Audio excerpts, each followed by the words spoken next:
तो अभी हम समझेंगे सबसे पहले ऊष्मीय वेग, इलेक्ट्रॉनों का ऊष्मीय वेग। इलेक्ट्रॉनों का ऊष्मीय वेग क्या होता है? देखो, ये जैसे कोई धातु का टुकड़ा है, इसमें परमाणु में से इलेक्ट्रॉन निकल के बाहर आ जाता है, वहां क्या बचता है? स्थिर धनायन। स्थिर धनायन। इलेक्ट्रॉन निकल के बाहर आ गया, वो अंदर क्या बचेगा? स्थिर धनायन। अब इसे कहा जाता है स्थिर धनायन, सही है। और इसे क्या कहा जाता है, कोई बताएगा मुझे? मुक्त इलेक्ट्रॉन। मुक्त इलेक्ट्रॉन। मुक्त इलेक्ट्रॉन क्यों? क्योंकि ये फ्री होता है, फ्री इलेक्ट्रॉन, पूरे में मूव करने के लिए ये फ्री है, तो इसे क्या बोला जाता है? मुक्त इलेक्ट्रॉन। देखो, अब जब इसे अभी बैटरी से नहीं जोड़ा गया, किससे नहीं जोड़ा? बैटरी से नहीं जोड़ा। धातु की अगर हम बात करें, बैटरी से नहीं जुड़ा है, बस ये बात याद रखो, ये फ्री है, अभी किसी चीज से नहीं जुड़ा है। ऊष्मीय वेग को समझ रहे हो? अनुगमन वेग मैंने बताया है तुम लोगों को, क्या होता है? ऊष्मीय अनुगमन वेग कब होता है? जब बैटरी से जोड़ा जाता है। बिना जोड़े क्या वेग होगा वो बताना है। इलेक्ट्रॉनों में बिना जोड़े भी वेग होता है, जब हमने नहीं जोड़ा है तब भी वेग होता है, उसके बारे में बता रहा हूँ, ठीक है। अब देखो, इसके अंदर बहुत सारे इलेक्ट्रॉन होंगे, अगर ये धातु है तो क्या होंगे? मुक्त इलेक्ट्रॉन। ये क्या है? और स्थिर धनायन भी होंगे। क्या होंगे? स्थिर, जो गति नहीं कर रहे होंगे, जिनसे ये अलग हुए हैं इलेक्ट्रॉन। तो अब होता क्या है, ये मुक्त इलेक्ट्रॉनों पर गति के लिए कोई बाउंडेशन नहीं होती, सही है। जब विभवांतर लग जाता है, अगर बैटरी से जोड़ दोगे तो ये सिरा धनावेशित हो जाएगा। मान लो इधर तुमने बैटरी से जोड़ा, ये धन सिरा रखा, ये ऋण सिरा रखा, तो ये धनावेशित हो गया, ये सिरा ऋणावेशित हो गया, तो ये इलेक्ट्रॉन बाउंड हो जाएंगे इस दिशा में गति करने के लिए, है ना, क्योंकि ये धनावेशित है तो ये बाउंड हो जाएंगे। लेकिन अगर तुमने नहीं जोड़ा है, किसी भी बैटरी से नहीं जोड़ रखा है, तो क्या कोई बाउंडेशन है इलेक्ट्रॉन्स को कि किधर जाना है उन्हें? नहीं जा सकता। धनावेशित सिरा कोई है ही नहीं, तो क्या होता है? एक इलेक्ट्रॉन भाग रहा होता है इधर अपनी मस्ती में, अपनी मस्ती में मतलब जिधर उसका मन कर रहा है उधर, एक भाग रहा होता है इधर, सही है।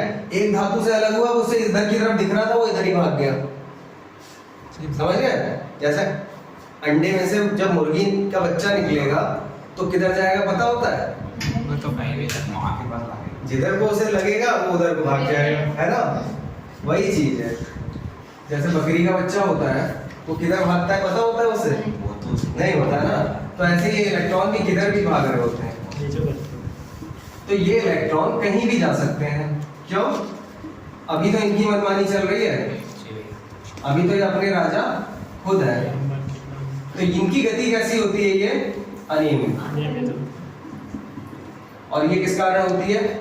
ऊष्मीय वेग कहते हैं इसे, क्योंकि ये ऊष्मा के कारण बाहर आए हैं, सही है, ऊष्मा के कारण बाहर आए हैं, और बची हुई ऊष्मा इन्हें किस रूप में मिली है? गतिज ऊर्जा के रूप में। जो इन्हें बाहर ला, देखो थोड़ी ऊष्मा डाली गई इनमें, एक ऊष्मा के कुछ हिस्से ने तो इन्हें बाहर निकाल लिया परमाणु में से। मान लो 100 जूल ऊष्मा डाली, ठीक है, ये इलेक्ट्रॉन था यहाँ पे, इसमें 100 जूल ऊष्मा डाली, 40 जूल के कारण ये बाहर आ गया। 40 जूल चाहिए थी इसे बाहर आने के लिए, चलो भाई ये बाहर आ गया 40 जूल लेके, बाकी 60 जूल कहाँ गए? बाकी 60 जूल भी तो इसे मिली हुई है, भागेगा 60 जूल लेके बहुत जल्दी से, समझ में आई बात? तो ये चीज होती है। तो जब इन्हें ये बाहर आते हैं तो इनके पास जो ऊष्मा है, या जो भी ऊष्मा इनके चारों ओर है, उससे क्या होता है? इन्हें गतिज ऊर्जा मिल जाती है, जिस कारण ये भागने लगते हैं इधर उधर, सही है, इधर उधर भागते रहते हैं। और इनकी गति कैसी होती है? अनियमित। मतलब लगभग इस डायरेक्शन में जितने इलेक्ट्रॉन भाग रहे होंगे उतने ही इस डायरेक्शन में भाग रहे होंगे। अनियमित है तो कोई रूल नहीं है ना, आधे उधर भाग रहे हैं तो आधे उधर भाग रहे हैं, कुछ इधर भाग रहे होंगे, कुछ इधर भाग रहे होंगे, कुछ ऊपर की दिशा में भाग रहे होंगे तो कुछ नीचे की दिशा में भी भाग रहे होंगे। तो अब ये सोचो, जब एक हिस्सा इधर है एक हिस्सा इधर है, ओवरऑल क्या हो जाएगा? 0। देखो, अगर ये पॉइंट लूं मैं, एक वेग इधर की तरफ है, सदिश राशियों में यही होता है ना, जोड़ो, एक वेग इधर की तरफ है, तो ओवरऑल क्या हो गया, बराबर लगभग जितने इधर भाग रहे होंगे उतने उधर भाग रहे होंगे। तो जो ऊष्मीय वेग होता है वो सभी दिशाओं में बराबर बटा होता है। तो एक चीज को इधर से खींचा जा रहा है, एक चीज को इधर से खींचा जा रहा है, जाएगी वो कहीं पे क्या? बताओ। बराबर बल से, मान लो मेरे जितना बल एक व्यक्ति में और है, बीच में हम एक चीज को पकड़े, एक रस्सी को मैंने एक चीज को बांधा, एक रस्सी को इधर से खींचा जा रहा है, एक रस्सी को इधर से खींच रहा है, दोनों बल बराबर है, तो ये कहीं जाएगा क्या? क्योंकि इस पे टोटल बल क्या हो जाएगा? जीरो। क्या हो जाएगा? ऐसे ही एक बार एक वेग इधर को लग रहा है, एक वेग इधर को लग रहा है, एक वेग इधर को लग रहा है, एक वेग इधर को लग रहा है, एक इधर एक इधर एक इधर एक इधर, सब दिशाओं में लग रहा है और उसके अपोजिट भी लग रहा है, तो टोटल वेग क्या हो जाएगा? जीरो। तो इस तरीके से जो मुक्त इलेक्ट्रॉन है उनका ऊष्मीय वेग टोटल क्या हो जाता है? जीरो। सही है। तो औसत ऊष्मीय वेग जो होता है इनका वो क्या हो जाता है? जीरो, क्योंकि सभी दिशाओं में समान रूप से गति हो रही होती है लगभग। ठीक है, तो लिखो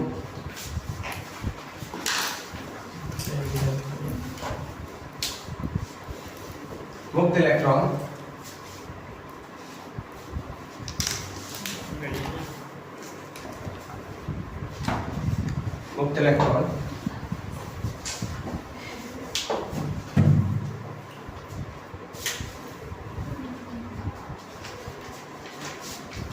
ऊष्मा के कारण पदार्थ के भीतर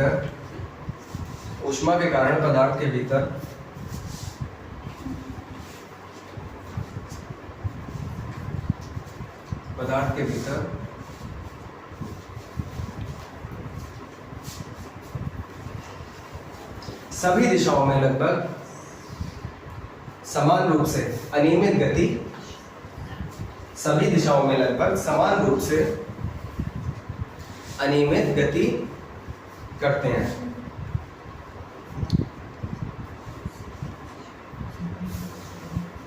सभी दिशाओं में लगभग समान रूप से अनियमित गति, अनियमित, देखो ये लिखा है अनियमित, अनियमित बिना किसी नियम के, अनियमित गति, लगभग समान रूप से अनियमित गति करते हैं। ठीक है,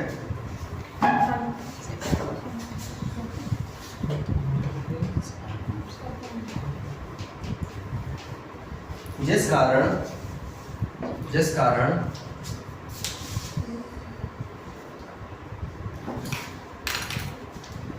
इनका परिणामी प्रभाव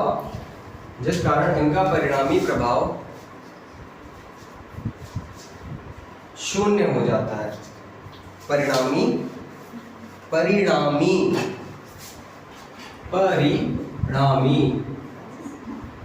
जिस कारण इनका परिणामी प्रभाव शून्य हो जाता है।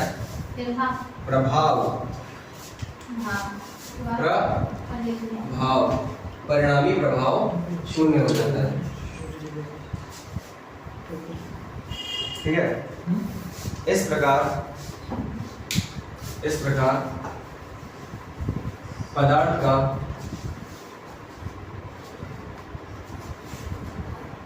का औसत ऊष्मीय वेग क्या बना रहेगा? बताओ, कुछ होगा क्या औसत ऊष्मीय वेग? पदार्थ का औसत ऊष्मीय वेग शून्य बना रहता है, जीरो बना रहता है। ऊष्मीय वेग शून्य बना रहता है। ठीक है, औसत ऊष्मीय वेग शून्य बना रहता है। शून्य, देखो शून्य ऐसे लिखते हैं, हाँ, शून्य बना रहता है। औसत ऊष्मीय वेग शून्य बना रहता है। अब लिखो नेक्स्ट लाइन से लिखो, माना एक पदार्थ में, एक धातु में, माना एक धातु में, पदार्थ की जगह ब्रैकेट में लिख लेना धातु, ब्रैकेट में लिख लो धातु, पदार्थ लिख लिया है कोई दिक्कत नहीं है, ब्रैकेट में धातु लिख लो। धातु में मुक्त इलेक्ट्रॉनों की संख्या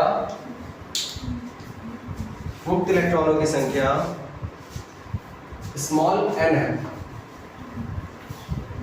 स्मॉल n है,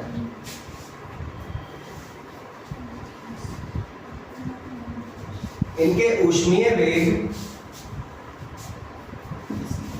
इनके ऊष्मीय वेग, इनके ऊष्मीय वेग U1, U2, dash UN है, ठीक है।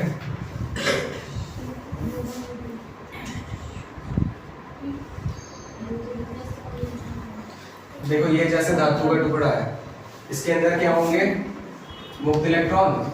जिस तरीके से कुछ मुक्त इलेक्ट्रॉन दिखा दोगे, तुम लोग भी एक डायग्राम बना लोगे, उसमें दिखा दोगे कहीं भी मुक्त इलेक्ट्रॉन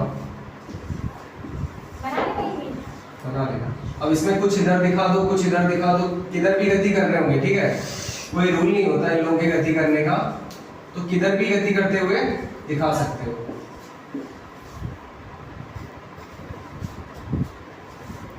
ठीक है, ये क्या है, मुक्त electron. Electron.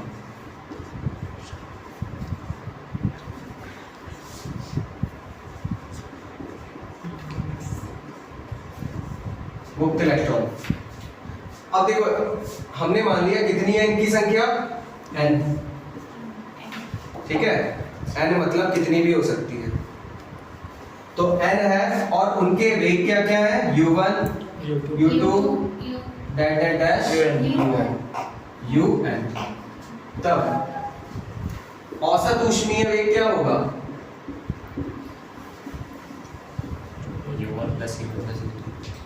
U1 plus U2 और U3 आएगा, वो हमने UN तक जोड़ देंगे सबको, और औसत जब निकाल रहे हैं हम तो उनकी संख्या से ही डिवाइड कर देते हैं, ठीक है, जितनी टर्म्स होंगी उतने से ही डिवाइड कर देंगे, और ये किसके बराबर होगा, 0 के, ठीक है, क्योंकि औसत ऊष्मीय वेग क्या होता है, 0। नोट कर लो, ये डायग्राम में बता देना।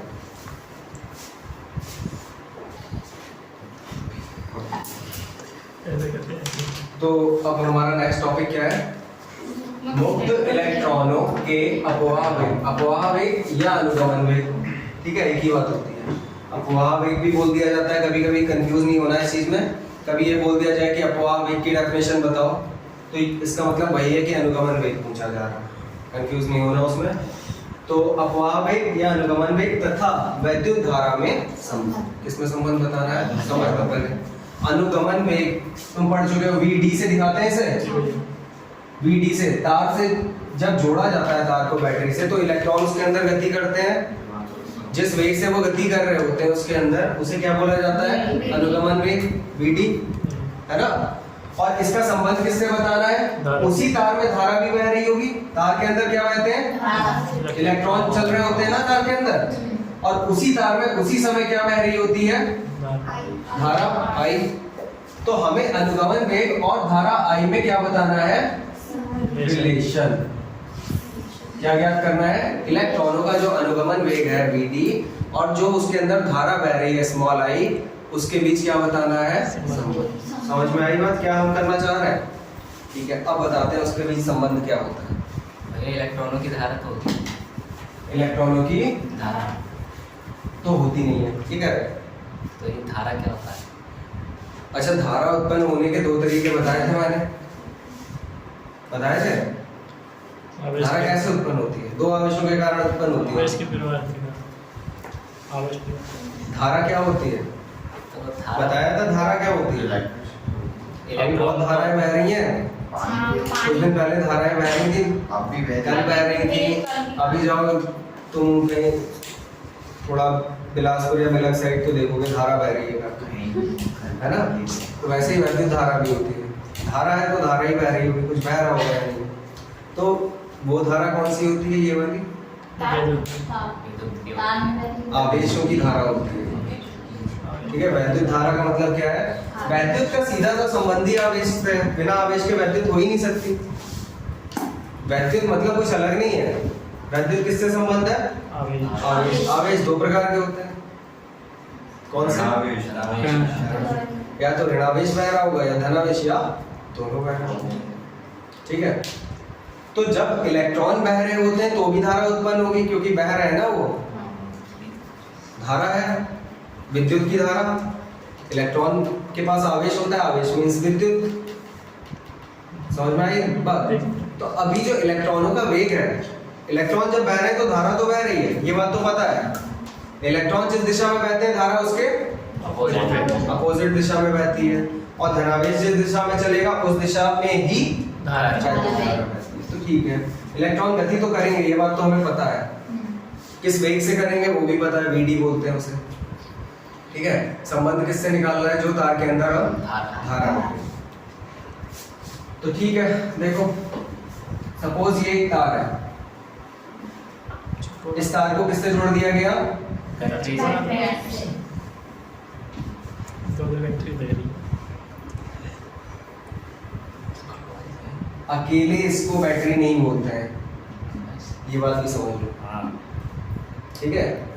अकेले इस सिंबल को बैटरी नहीं बोलते हैं, इसे बोलते हैं सेल। क्या बोलते हैं? सेल। जब एक से ज्यादा कनेक्ट कर दोगे, 3 जोड़ दिए तो बन जाती है बैटरी, सही है। तो अकेला अगर जुड़ा होगा तो उसे सेल बोलेंगे, इसलिए हम 2 जोड़ रहे हैं बार बार। तुम्हें दिख रहा होगा, तुम सोच रहे होगा कि 2 क्यों, एक में भी तो काम चल जाएगा। पिछली बार एक जोड़ा था। पिछली बार एक जोड़ा था, हाँ भैया, कोई बात नहीं। आपने सेल में तो जोड़ा था पिछली बार। तो सेल में जोड़ दिए तब भी बात वही है, ज्यादा पावर के लिए बैटरी से जोड़ देते हैं, देता तो विद्युत सेल भी है। समझ में आ गया डिफरेंस क्या है? चलो ठीक है। अब देखो होता क्या है, इसे जोड़ दिया हमने, सही है। ये होगा कैसा? अच्छा, ये जो होगा तार, ये बिल्कुल ऐसा थोड़ी ना होगा तार। तार तो कुछ इस तरीके का होगा, तो पिलेट है। जिसका गोल हिस्सा भी होगा एक, सही है। तो ये तार जो होगा वो ऐसा नहीं होगा, वो कुछ इस तरीके से होगा, इसका ये हिस्सा, सही है। ऐसे ही इधर से भी होगा, ऐसे ही इधर से भी गोली हिस्सा होगा ना।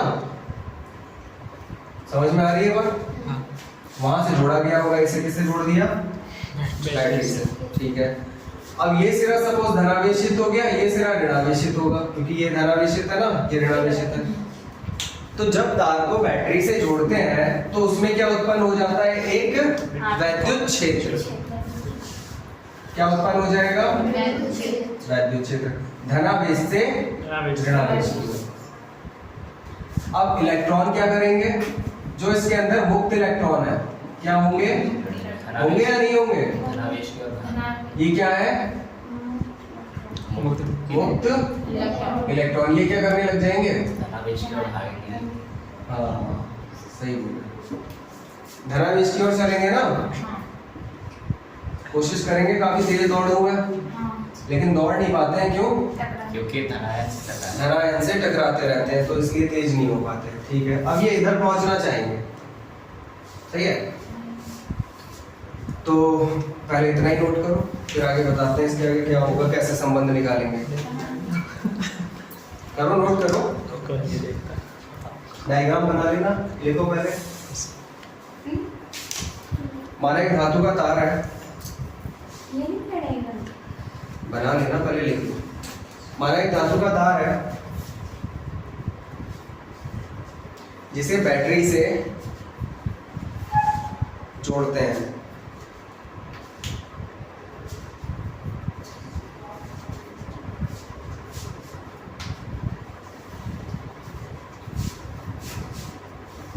तब इसमें क्या उत्पन्न हो जाता है? वैद्युत क्षेत्र। तब इसमें वैद्युत क्षेत्र उत्पन्न हो जाता है। वह इलेक्ट्रॉन वैद्युत क्षेत्र की विपरीत दिशा में, वह इलेक्ट्रॉन वैद्युत क्षेत्र की विपरीत दिशा में जोड़ देते हैं, तब इसमें वैद्युत क्षेत्र उत्पन्न हो जाता है। तब इसमें वैद्युत क्षेत्र उत्पन्न हो जाता है। वह इलेक्ट्रॉन वैद्युत क्षेत्र की विपरीत दिशा में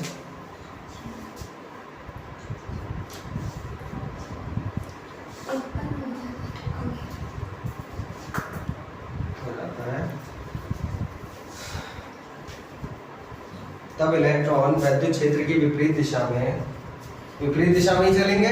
जी तब इलेक्ट्रॉन वैद्युत क्षेत्र की विपरीत दिशा में अनुगमन वेग Vd क्या होगा? अनुगमन वेग यहाँ बीच में दिखा रहा हूं मैं। अनुगमन वेग क्या होगा? Vd। अनुगमन वेग Vd, V सफिक्स में स्मॉल d, ठीक है। इलेक्ट्रॉनों का जो अनुगमन वेग होगा V सफिक्स में स्मॉल d। विपरीत अनुगमन वेग Vd, विपरीत दिशा में अनुगमन वेग Vd, विपरीत दिशा में अनुगमन वेग Vd से चलने लगते हैं। अनुगमन वेग Vd से चलने लगते हैं।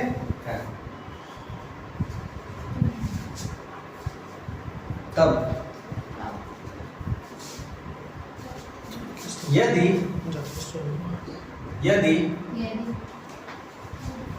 30 सेकंड में या t समय लिख लेना, t समय में इलेक्ट्रॉनों द्वारा ले जाया गया आवेश Q हो, ठीक है। ये आवेश को लेके जा रहे होंगे इस साइड, क्योंकि इनके साथ आवेश चल रहा है। तो t सेकंड में अगर ले जाया गया आवेश Q हो, तो एकांक समय में ले जाया गया आवेश क्या होगा? Q/T। और इसी को क्या बोल देते हैं? धारा। 1 सेकंड में ले जाने वाला आवेश को ही तो धारा बोलते हैं, या Q/T धारा का ही तो सूत्र है। t सेकंड में ले जाया गया आवेश यदि Q हो, तब तार में बहने वाली धारा, तब तार में बहने वाली धारा I बराबर क्या हो जाएगा? Q/T। Q/T। लेकिन इसमें कहीं भी अनुगमन वेग नहीं आया अभी, और हमें धारा और अनुगमन वेग में संबंध चाहिए, तो लाना पड़ेगा ना अनुगमन वेग को, ठीक है। अब देखो, तार का अनुप्रस्थ क्षेत्रफल हमने मान लिया A। ये क्या है? A। लिखो, माना तार का अनुप्रस्थ क्षेत्रफल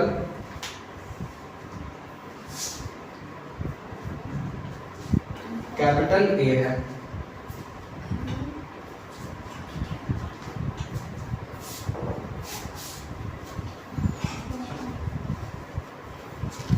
कैपिटल A है। वाह, तार के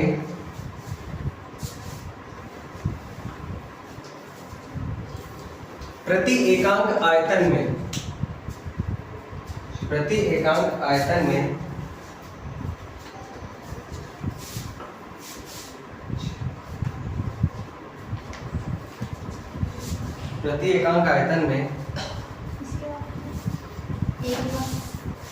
A है। वह तार के प्रति एकांक आयतन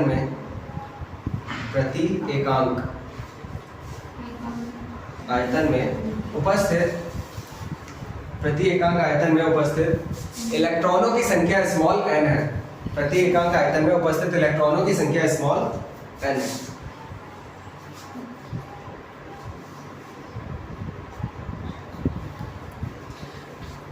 अब देखो, हमें क्या चाहिए?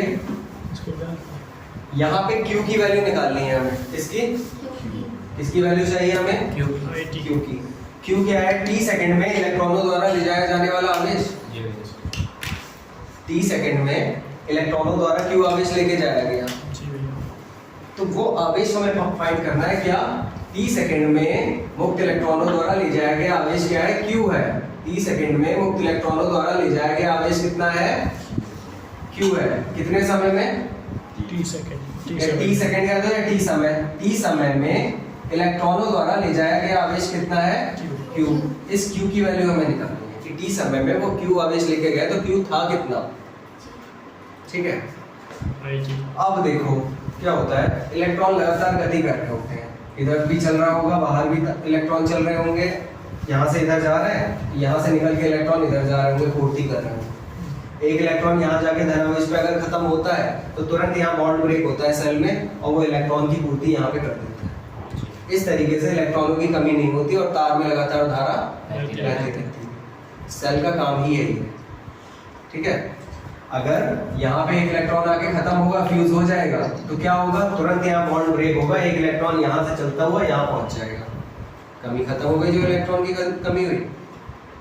वरना धीरे धीरे सारे इलेक्ट्रॉन यहाँ पहुंच जाते, खत्म हो जाता। तो अभी फिलहाल हमें क्या करना है, देखो t समय में प्रवेश, यहाँ से अगर हम देखें तो वेग कितना है, इसका क्षेत्रफल कितना है, एक। अब एक इलेक्ट्रॉन ठीक यहीं पे है, मान लो ठीक यहीं पे है, तो वो 1 सेकंड में कितनी दूर पहुंच जाएगा, वेग कितना है, vd, वेग कितना है उसका, वेग क्या चीज होती है, 1 सेकंड में चली गई दूरी को वेग बोलते हैं, ठीक है। अगर मैं चल रहा हूं किसी दिशा में और मैं 1 सेकंड में चला आधा मीटर, ठीक है, कितना, या मान लो 1 मीटर चला, तो 1 मीटर पर सेकंड मेरा वेग है, मतलब 1 मीटर पर सेकंड, मतलब हर सेकंड में 1 मीटर। अगर आधा मीटर पर सेकंड मेरा वेग है तो इसका मतलब क्या है, आधा मीटर पर सेकंड, मतलब हर सेकंड में आधा मीटर। तो इनका जो वेग है इलेक्ट्रॉनों का वो कितना है, vd मीटर पर सेकंड होगा, यानी कि vd मीटर 1 सेकंड में। समझ में आई बात। तो यानी कि यहां से चलने वाला इलेक्ट्रॉन 1 सेकंड में कितनी दूर चला जाएगा, कितनी दूर जाएगा, अगर मेरा वेग 2 मीटर पर सेकंड है, ठीक है, अब तुमसे कोई पूछे कि ये बंदा 1 सेकंड में कितनी दूर जाएगा, 2 मीटर बता दोगे ना। तो एक बंदा यहाँ भी है जिसका वेग कितना है, ये बंदा 1 सेकंड में कितनी दूर जाएगा, कितनी दूर जाएगा, क्योंकि इसका वेग कितना है, vd है, vd मीटर पर सेकंड है, तो ये बंदा कितनी दूर जाएगा 1 सेकंड में, vd दूर जाएगा, ठीक है। तो 1 सेकंड में देखो, 1 सेकंड में यहाँ से चलने वाला इलेक्ट्रॉन यहाँ पहुंच गया मान लो, ठीक है, और ये दूरी कितनी तय करी होगी उसने, vd, सही है। अब जितने समय में ये यहाँ से यहाँ पहुंचा है, यहाँ बीच में भी इलेक्ट्रॉन आए होंगे, पीछे से चलते हुए इलेक्ट्रॉन भी तो आए होंगे। यहाँ एक इलेक्ट्रॉन खत्म नहीं होता है आगे, यहाँ 1 सेकंड में लाखों इलेक्ट्रॉन खत्म होते हैं और लाखों इलेक्ट्रॉन यहाँ से निकलते हैं, यहाँ पहुंचते हैं तुरंत। समझ में आई बात। तो जितनी देर में ये यहाँ से यहाँ पहुंचा, उतनी देर में और इलेक्ट्रॉन भी पीछे से आ रहे होंगे, लेकिन उनका वेग, क्योंकि सब यहाँ से शुरू किया था इसने चलना, तो सबसे आगे तो यही खड़ा होगा, है ना। तो 1 सेकंड में इलेक्ट्रॉनों का अगर मैं आयतन पूछूं, ठीक है, 1 सेकंड में जो आयतन होगा, इलेक्ट्रॉनों द्वारा घिरा आयतन होगा, वो कितना हो जाएगा, πr² गुना vd। हाँ, πr² तो हमें a दे दिया, a into vd हो जाएगा। 1 सेकंड में इलेक्ट्रॉन जितने भी आए, यहाँ से यहाँ तक जितने भी इलेक्ट्रॉन आए, वो कितने आयतन के अंदर आगे होंगे, a into vd के अंदर आगे होंगे। 1 सेकंड में जितने भी इलेक्ट्रॉन यहाँ से यहाँ तक आए होंगे, सबसे आगे, क्योंकि यही है vd दूरी वाला, तो पीछे से अगर कोई इलेक्ट्रॉन आया है तो वो इसके अंदर आ पाया होगा, उतने में ये यहाँ आ गया होगा। तो कितना क्षेत्र आयतन घेर लिया इन्होंने, a into vd, a into vd। अब 1 सेकंड में a into vd आयतन घेर लेता है इलेक्ट्रॉन, यानी, ठीक है। तो इसमें इलेक्ट्रॉनों की संख्या कितनी होगी, एकांक आयतन में इलेक्ट्रॉनों की संख्या कितनी है, तो a into vd आयतन में कितने हो जाएंगे electron, n, a into vd। अरे a into vd ऐसे समझ लो कि गुणा करके तो कोई एक चीज हो जाएगी। एकांक आयतन में n है तो a into vd में कितने होंगे, गुणा ही तो कर देते हैं आयतन को, ठीक है। तो कहने का मतलब ये है कि 1 सेकंड में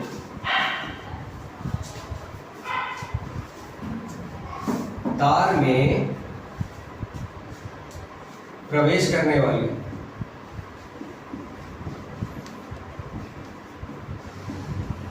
इलेक्ट्रॉनों की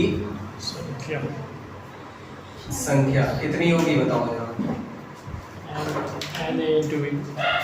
ए इंटू बी डी आयतन घेरेंगे, पहली बात ये 1 सेकंड में। और उसके अंदर इलेक्ट्रॉन कितने होंगे, एकांक आयतन में कितने, देखो एक छोटे से इससे एकांक आयतन में कितने थे n, तो a इंटू बी डी पूरे में कितने हो जाएंगे, n into a into B D. तो ये 1 सेकंड में है n a into B D. तो t सेकंड में तार में प्रवेश करने वाले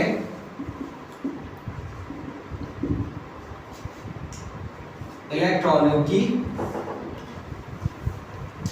संख्या कितनी हो जाएगी। अब देखो पहला इलेक्ट्रॉन जो था वो यहां पहुंचा था, बाकी 1 सेकंड में वो यहां पहुंचा, 1 सेकंड में बाकी इलेक्ट्रॉन इस बीच में ही आए होंगे, है ना। तो 1 सेकंड में जो आयतन घेरा इन्होंने वो कितना था, a into B D, 1 second का आयतन है ये। और 1 सेकंड में इलेक्ट्रॉन कितने होंगे इसमें, n into a into B D, क्योंकि एकांक आयतन में n थे तो a इंटू बी डी में कितने हो गए होंगे, n into a into B D. अब इस तरीके से अगर हम देखें तो t सेकंड में कितने इलेक्ट्रॉन आ रहे होंगे, na bd into t। 1 second में अगर इतने थे तो t सेकंड में t से मल्टीप्लाई कर देंगे ना, तो यानी कि t सेकंड में इसमें कितने इलेक्ट्रॉन घुस रहे हैं आके, na bd इंटू t। इतने इलेक्ट्रॉन गति कर रहे हैं ना इसके अंदर, कितने समय में, t सेकंड में। तो t सेकंड में इलेक्ट्रॉनों द्वारा ले जाया गया कुल आवेश कितना होगा, ये कौन बताएगा मुझे। क्यों संख्या तो ये निकल आई इलेक्ट्रॉनों की, t सेकंड में जितने इलेक्ट्रॉनों ने गति करी, q बराबर है। हाँ तो अब इनमें किससे गुणा करनी होगी, संख्या जितनी है बस उसमें e से मल्टीप्लाई कर दो। हाँ e से मल्टीप्लाई कर देंगे। आवेश कितना होता है, e हर एक पे, जब इतने इलेक्ट्रॉन है तो सब हर किसी पे e आवेश होगा, तो टोटल आवेश क्या हो जाएगा, Na Bd T into e। ये किसकी वैल्यू आ गई, Q। तब तार में धारा I बराबर क्या था, समीकरण 1 से I बराबर क्या था, Q अपॉन T, क्या हो जाएगा, Na Bd T E upon t T से T कैंसिल हो गया, I बराबर क्या आ गया, Na Bd इंटू E। ये आ गया संबंध E में और Bd में। अब देखो ये तुम्हें लगा होगा बहुत टफ, अब मैं तुम्हें एक बार फिर से इजीली समझा दूं ताकि तुम्हें ये याद रहे। ये डायग्राम तो बनाना ही है, देखो तुम्हें ये सब बाद में जो मैंने किया था वो मत करना, बस ए लिख लेना यहाँ पे, ये काटा पीटी मत करना इसमें, बस कुछ नहीं, ठीक है। अब मैं तुम्हें बता दूं, देखो जैसे ये तार है, सपोज इस सिरे से चलने वाला इलेक्ट्रॉन 1 सेकंड में कितनी दूर पहुंच जाएगा, Vd। जो यहां से चला है वो Vd पहुंचा, तो बाकी जो पीछे से आ रहे होंगे वो इसके अंदर ही आ पाएंगे ना, बस 1 सेकंड में। जो पीछे से आ रहे हैं इलेक्ट्रॉन और वो इसको इस बाउंड्री को तो पार नहीं कर पाएंगे, ये लास्ट लिमिट हो गई, यानी कि 1 सेकंड में जितने भी इलेक्ट्रॉन आएंगे वो इतने आयतन के अंदर ही आ पाएंगे, है ना। तो पहले तो इस हिस्से का आयतन निकालो। आयतन क्या होगा, इस हिस्से का क्षेत्रफल कितना था, a, और ये दूरी कितनी है, Vd। तो a इंटू Vd तो हो गया आयतन। अब एकांक आयतन में इलेक्ट्रॉनों की संख्या n है, उसमें बोला मैंने लिखवाया था पहले, प्रति एकांक आयतन में। तो a इंटू Vd आयतन में कितने इलेक्ट्रॉन होंगे, जब एक में n है तो a इंटू Vd में कितने होंगे, n a इंटू Vd, है ना। अब ये जो इलेक्ट्रॉन जा रहे हैं वो 1 सेकंड में जाने वाले इलेक्ट्रॉन है, तो t सेकंड में कितने जाएंगे, t से मल्टीप्लाई कर दो, ठीक है। इतने इलेक्ट्रॉन जाएंगे, एक इलेक्ट्रॉन पे आवेश होता है e, तो इतने इलेक्ट्रॉनों पे कितना होगा, e से मल्टीप्लाई कर दो। समझ में आई बात। चाहो तो सीधे ये लाइन भी लिख सकते हो अगर तुम्हें याद है तो, मैंने तुम्हें बताया स्टेप बाय स्टेप ताकि तुम्हें याद रहे। तो सिंपल चीज है, पहले तुम्हें क्या करना है, टफ नहीं है ये, इसे याद करने का तरीका क्या है, सबसे पहले तुम्हें बस एक चीज याद रखनी है कि a इंटू Vd निकालोगे तो a इंटू Vd। अब इसमें मल्टीप्लाई करोगे n से, क्योंकि एकांक आयतन में n है, फिर इसमें मल्टीप्लाई करोगे t में, क्योंकि वो 1 सेकंड के इलेक्ट्रॉन थे, फिर इसमें मल्टीप्लाई करोगे e से, क्योंकि तुम्हें क्या चाहिए, सही है। a इंटू Vd में पहले n से मल्टीप्लाई करोगे, फिर उसके बाद टी टी से मल्टीप्लाई करोगे समय से, टी से क्योंकि टी सेकंड में जितने आए तुम्हें उतने चाहिए, फिर उसके बाद किससे मल्टीप्लाई करोगे, टी से, क्योंकि आवेश चाहिए तुम्हें, वो संख्या है केवल, वो निकालते ही फिर तुम पुट कर दोगे, टी से टी कट जाएगा, NaVdE तुम्हारा फॉर्मूला। नीचे लिख लेना, यही वैद्युत धारा और अनुगमन वेग Vd में संबंध है। ठीक है, कंप्लीट हो गया, और इसे ध्यान से पढ़ लेना। ठीक है।